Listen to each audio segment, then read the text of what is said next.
Yakallo mudhii sarara Kuntamma keenan geessu Wadaan siif seene dura Warqeen illee qixxeessu Harrasni keessa jira Jaalala keen xiqqeessu Adiinan shaakkii gara Anolmaa keen balleessu Waliin taanee waa mara Olmaa koos hin balleessu Waliin taanee waa mara Namgam biraatti leessu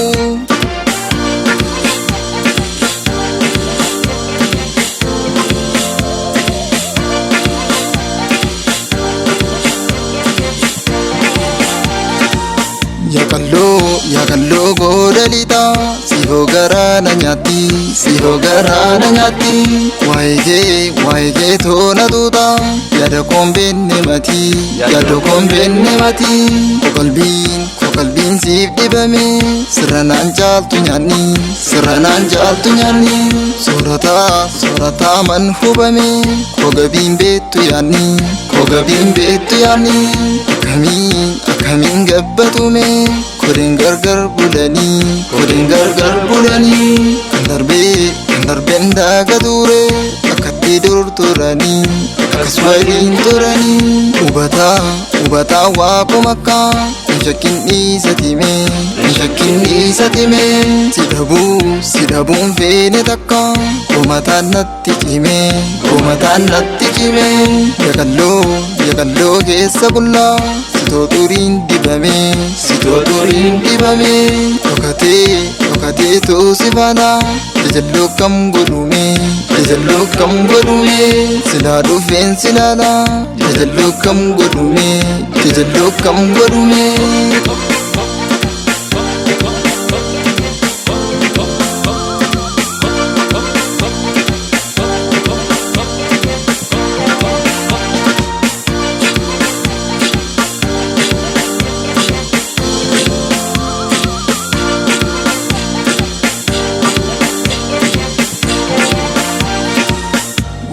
Ulaa didheessaan nachoodhaan diitti